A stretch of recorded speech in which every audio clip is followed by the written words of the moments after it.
اللہ تعالی جل جلالہ اما نوالہ کے حبیب حضرت احمد مصطفیٰ محمد مصطفیٰ صلی اللہ علیہ وسلم کی میلاد شریف کی محفل ہے۔ حضور صلی اللہ علیہ وسلم دنیا میں تشریف لائے، قرآن مجید لائے، اسلام لائے۔ اللہ رب العزت نے خود قرآن مجید نے فرمایا لوگوں تمہارے پاس اللہ تعالیٰ کی طرف سے نصیحت آئی ہے، شفا آئی ہے، ہدایت اور رحمت آئی ہے۔ تو اسلام اور قرآن مجید یہ سب کچھ نبی اکرم علیہ السلام لے کر آئے۔ فرمایا یہ جو نعمتیں تمہیں اللہ پاک نے دی ہیں لوگوں کو لازم ہے فَلْيَفْرَحُوا کہ وہ خوشیاں منائیں۔ حضور نبی کریم علیہ السلام کی تشریف آوری پر ربیع الاول کا مہینہ آتا ہے تو جگہ جگہ حضور کی میلاد پاک کی محفلیں منعقد ہوتی ہیں۔ یہ جلسے اور درود روشنی کا انتظام ہوتا ہے، جھنڈیاں لگاتے ہیں، جھنڈے لگاتے ہیں۔ یہ سب قرآن مجید کے اس حکم کی تعمیل ہے فَلْيَفْرَحُوا، لوگوں کو چاہیے خوشیاں منائیں۔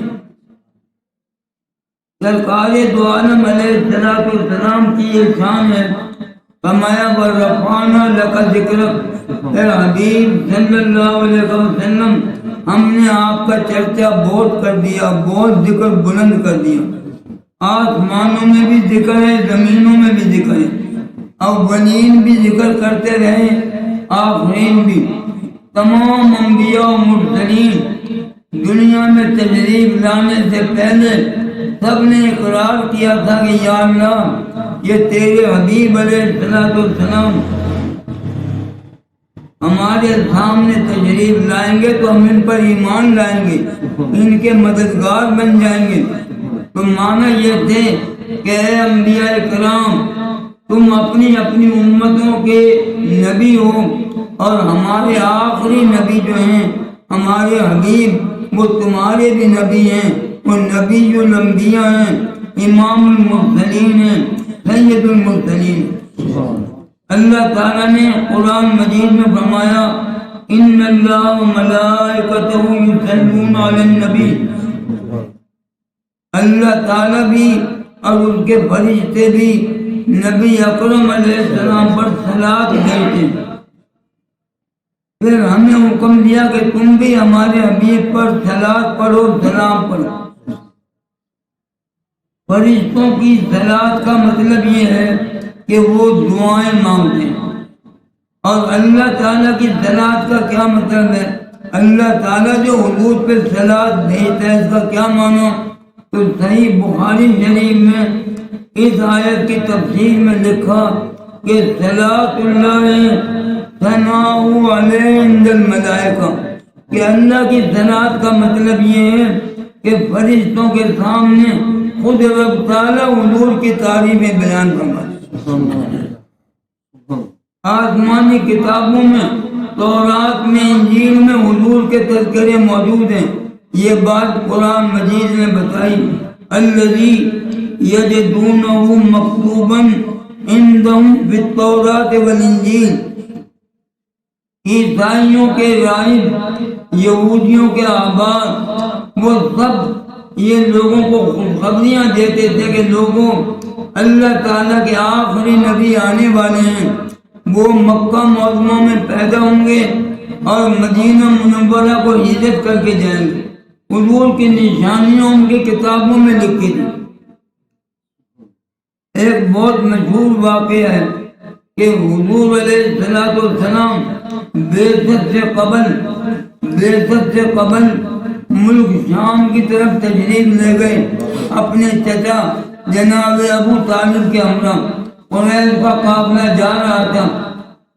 بصرہ شہر میں جب پہنچے تو وہاں ایک تو بصرہ آپ جانتے ہیں عراق کی بندرگاہ ہے، یہ بصرہ شام کا ایک شہر ہے۔ وہاں پہنچے تو ایک وہاں خانقاہ تھی جہاں ایک راہب رہتا تھا۔ جب حضور پہنچے تو ایک پرانا درخت تھا جو بالکل خشک ہو گیا تھا، بے برگ و بار۔ حضور نے قدم مبارک رکھا تو وہ درخت سرسبز و شاداب ہو گیا۔ وہ راہب اپنی خانقاہ سے باہر آیا، اس کے ہاتھ میں ایک کتاب تھی۔ کبھی تو وہ کتاب کو دیکھتا تھا، کبھی حضور کے چہرے مبارک کو دیکھتا، پھر کتاب کو دیکھا، پھر چہرہ بے صاف تھا۔ وہ پکار اٹھا کہ اللہ کی قسم یہ وہی ہیں جن کا ذکر ہماری کتابوں میں۔ حضور علیہ السلام کی تشریف آوری کے اللہ تعالیٰ نے خلق عادت امور کو ظاہر فرمایا۔ مشہور تاریخی واقعات ہیں کہ ایران کے بادشاہ کا محل، اس میں زلزلہ آ گیا، 14 کنگرے گر گئے، آتش قدے بجھ گئے۔ یہ ساری باتیں کتابوں میں موجود ہیں۔ یہاں ایک بات میں عرض کروں کہ ایران کے بادشاہ کا محل جو لڑک گیا تھا، جس میں شگاف پڑ گئے تھے، جب ہارون رشید کو خلافت ملی تو ہارون رشید نے ارادہ کیا کہ میں اس محل کو بالکل ختم کر دوں، اس کے نشان مٹا دوں۔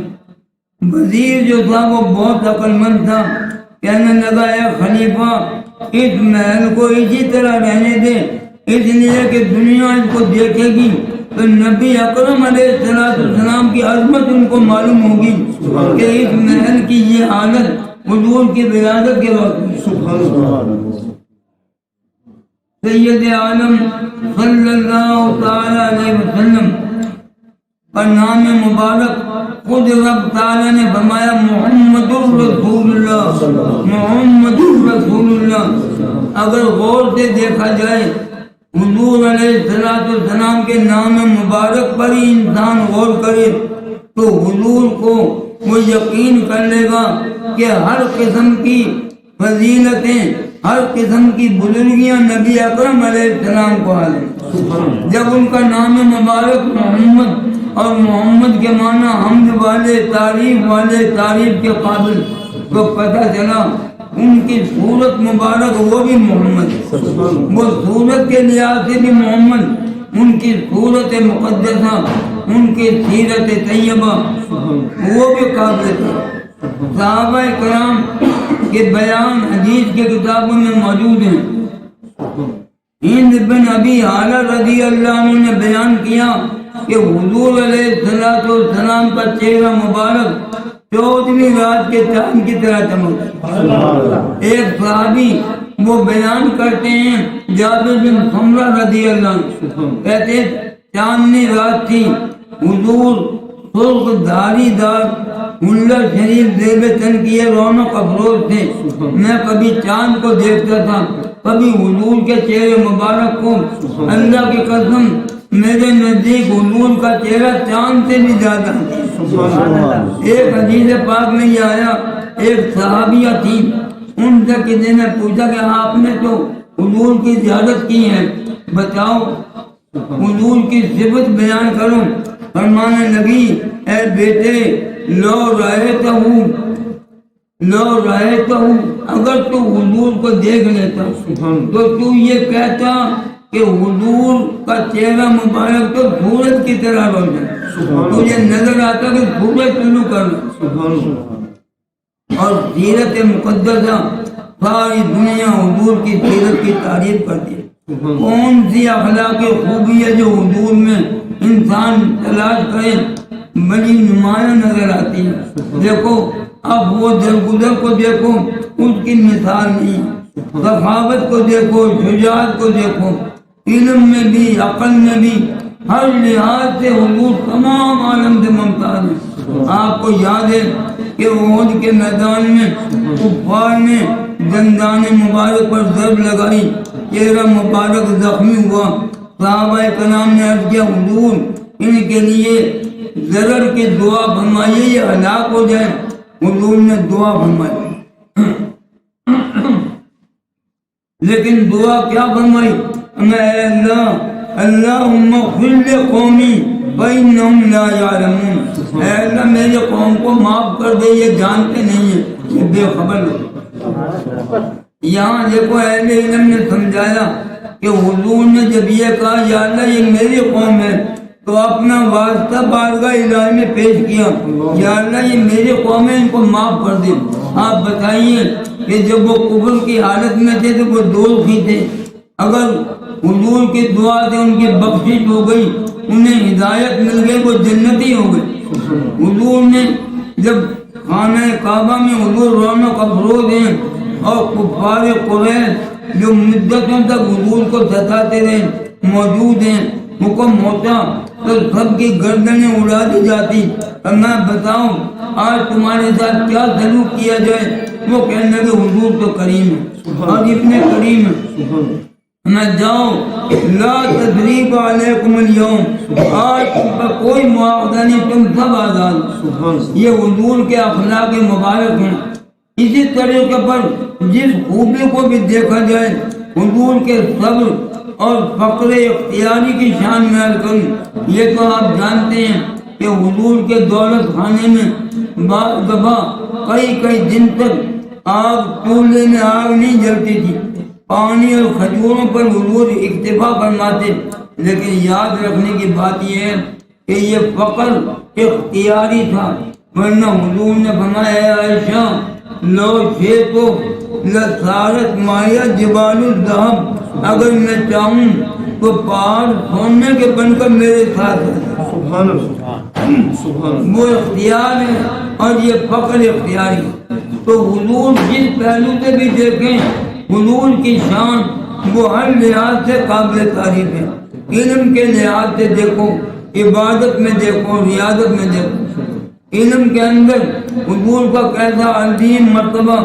حضور علیہ السلام حضرت عمر فاروق اعظم رضی اللہ عنہ بیان کرتے ہیں، یہ بخاری کی حدیث ہے کہ ایک دن حضور علیہ السلام نے واز کہنا شروع کیا. فاخبرنا عن بدل الخلق حتى دخل اهل الجنة منازلهم واهل النار منازلهم. حضور نے واز کہنا شروع کیا یہاں تک کہ ابتدائے عالم سے لے کر جنتی جنت میں داخل ہو گئے، دور سے دور. ایک دن میں تمام عالم کی خبریں حضور نے دی. رسول اللہ صلی اللہ علیہ وسلم کو رب کریم نے وہ شان وہ مرتبہ عطا فرمائے. وہ جو آیت میں نے پڑھی تھی وہ رفعنا لک ذکرک، اس کی تفسیر میں حضرت قاضی عیاض شفا شریف میں بیان کرتے ہیں کہ جبریل علیہ السلام حاضر ہوئے، یا رسول اللہ صلی اللہ علیہ وسلم یہ جو آیت ہے اس کا مطلب یہ ہے اذا ذکرت ذکرت معی، جہاں میرا ذکر ہوگا وہاں تیرا ذکر. اے حبیب اگر کوئی آدمی فقط لا الہ الا اللہ پڑھے گا تو قبول نہیں ہوگا جب تک محمد رسول اللہ. دیکھو بھائی اذان کے اندر اشہد ان لا الہ الا اللہ، اشہد ان لا الہ الا اللہ. بتاؤ حضور کا نام مبارک بھی ہے کہ نہیں ہے؟ اشہد ان محمد رسول اللہ. اگر کوئی آدمی حضور کا نام مبارک نہیں لے گا اس کی اذان نہیں ہوگی، نماز نہیں ہوگی. سارا قرآن مجید 2 رکعت میں پڑھ لیا، السلام علیکہ ایھا النبی نہیں پڑھے گا، نماز نہیں ہوگی. حدیث شریف میں آتا ہے کہ نبی اکرم علیہ السلام یہ تشہد جو ہے جو اتحیات ہم پڑھتے ہیں صحابہ کرام کو اس طرح تعلیم دیتے تھے جیسے قرآن مجید کی صورتیں تعلیم دیتے. تو السلام علیکم ایھا النبی جو نہیں کہے گا نماز نہیں ہونے گی. امام غزالی رحمۃ اللہ علیہ حجت الاسلام انہوں نے کیسے عمدہ بات بیان کی. فرماتے ہیں نمازی خوب غور کر، جب تو کہتا ہے السلام علیکم ایھا النبی ورحمۃ اللہ وبرکاتہ تو اپنے دل میں حضور کا تصور کر لے، حضور کا جلوہ اپنے دل میں رکھ اور پھر سلام عرض کر، تو یہ تیری نماز کی قبولیت کے انتہائی مقام ہے. سرکار دو عالم صلی اللہ علیہ وسلم کو رب کریم نے ہر فضیلت بے حد اور بے حساب عطا فرمائی. جتنے انبیاء کرام پہلے تشریف لاتے تھے وہ کوئی معجزہ لوگوں کو دکھاتے تھے. آپ جانتے ہیں ابراہیم علیہ السلام کا معجزہ مشہور ہے. آدم علیہ السلام کو اللہ پاک نے وہ شان دی کہ فرشتوں نے سجدہ کیا، تمام علم عطا فرمائے. ابراہیم علیہ السلام کی آگ گلزار ہو گئی. موسیٰ علیہ السلام آپ نے دریا پر عصا مارا، وہ دریا میں راستے بن گئے. یہ سب معجزات انبیاء کرام کے. لیکن ہمارے نبی کریم علیہ السلام کی شان یہ ہے کہ وہ ہر خوبی میں تمام انبیاء سے بھی اچھا. رب کریم کا فرمان تلک الرسل فضلنا بعضهم على بعض منهم من کلم اللہ ورفع بعضهم درجات.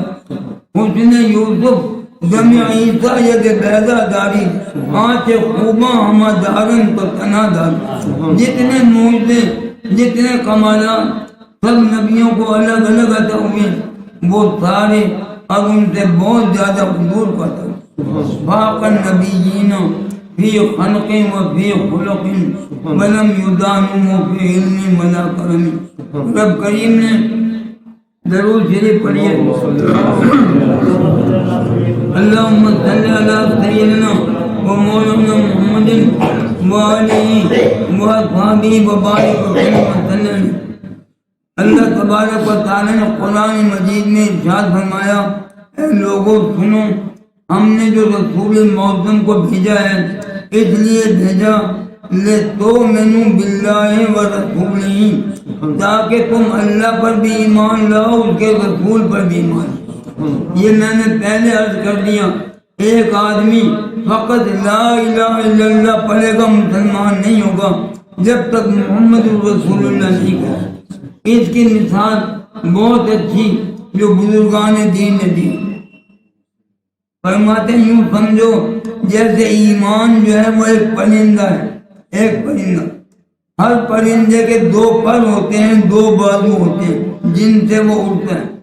کسی پرندے کا ایک پر اگر ٹوٹ جائے، صرف ایک پر ہو تو وہ اڑ نہیں سکتا. آپ روز دیکھتے ہیں کوئی کبوتر ہو کوئی چڑیا ہو، تو ایمان کے دو پرندے ہیں، ایک توحید ہے دوسرا رسالت. ارے لا الہ الا اللہ محمد الرسول اللہ دونوں لِتُؤْمِنُوا بِاللَّهِ وَرَسُولِهِ ایمان کامل ہی جب ہوگا جب اللہ تعالیٰ کے ساتھ نبی پاک کا کلمہ. رب کریم نے فرمایا النبی اولیٰ بالمومنین من انفسہم. یہ نبی علیہ السلام ایمان والوں کو اپنی جان سے بھی زیادہ محبوب ہے. شیخ عبداللہ محدث دہلوی جنہوں نے اس پورے بر صغیر میں دین کے علم کی اشاعت فرمائی، فرماتے ہیں کہ اس آیت سے ثابت ہوا کہ حضور کی محبت وہ فرض عین ہے. رب کریم نے قرآن پاک میں تفصیل بیان کی کہ لوگوں تمہارے باپ، تمہارے بیٹے، تمہارے بھائی، بیویاں، رشتے دار، مال، تجارت اور تمہارے مکان، اگر ان چیزوں کو تم اللہ اور اس کے رسول سے زیادہ محبوب سمجھو گے تو تم مسلمان نہیں، پھر اللہ کے عذاب کا انتظار کرو.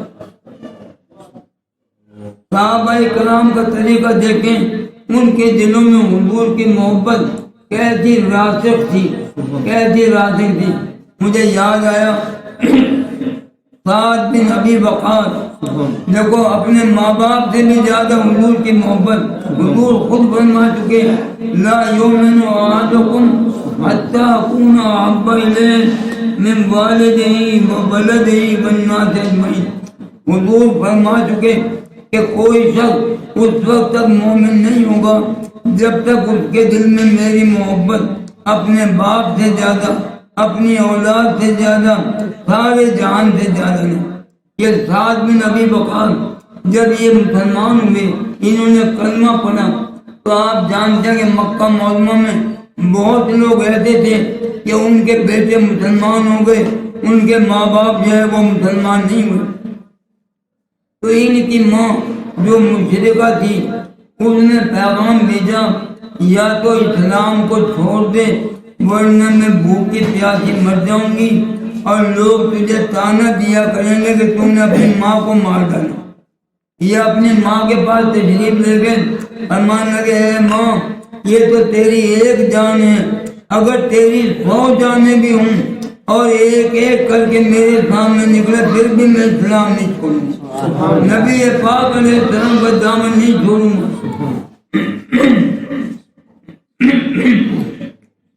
اللہم صلی علی سیدنا محمد وآلہ وصحبہ مبارک وسلم۔ رب تعالیٰ نے حضور کی محبت کو فرض عین قرار دیا، پھر حضور کی تعلیم کو بھی لازم قرار دیا، وَتُعَذِّرُوهُ وَتُوَقِّرُوهُ، کہ ان کی تعلیم کرو، ان کی توقیر کرو۔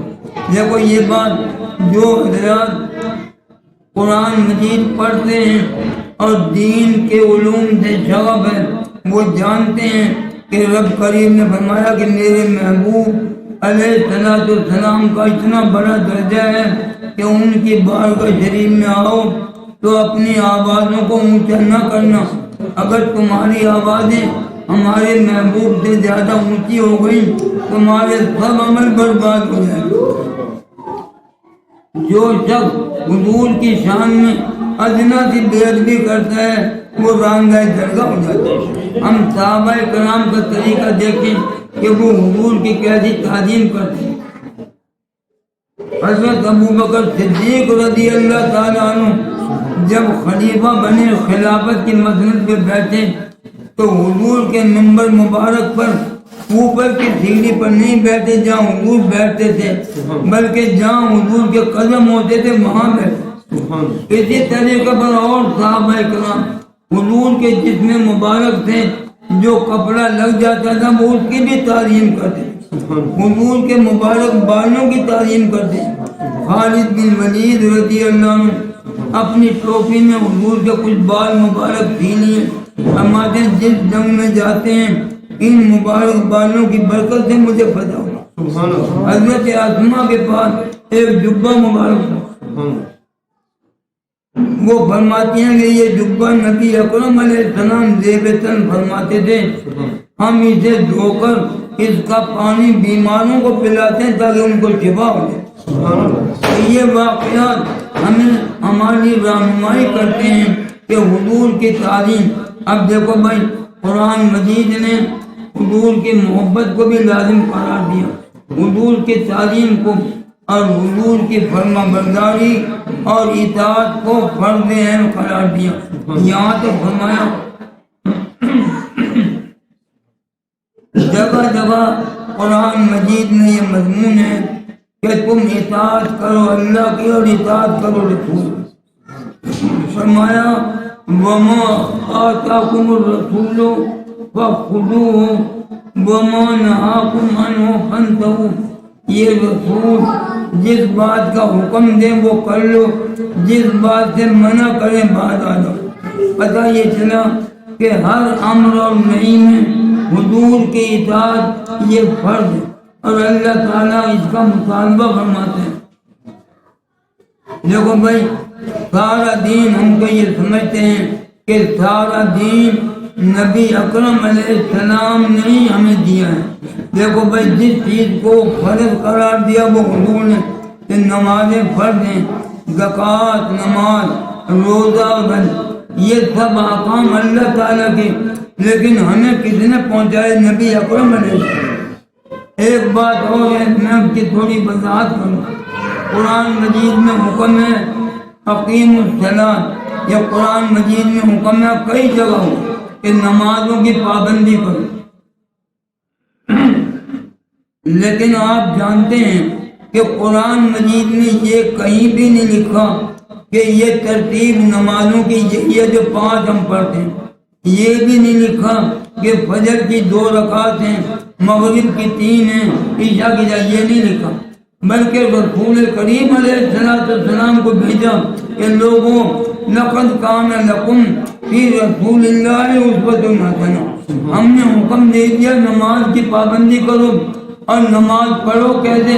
جیسے میرے پیارے نبی تمہیں بتائیں. میرے زکوٰۃ کا حکم دے دیا، لیکن زکوٰۃ کا نصاب سونا کتنا ہو، چاندی کتنی ہو، اونٹ اور بکریوں کی زکوٰۃ کتنی دینی ہے، یہ قرآن مجید میں یہ تفصیل نہیں ہے. ہمیں میرے رسول تشریف لائے ہیں، جو وہ تمہیں تشریف بتائیں اس پہ عمل کرو. تو ہر عمل میں اور نہیں میں ہمارے شراب حرام ہے، یہ جوا حرام ہے، قطع رحمی حرام ہے، یتیموں کا مال نہ کھاؤ.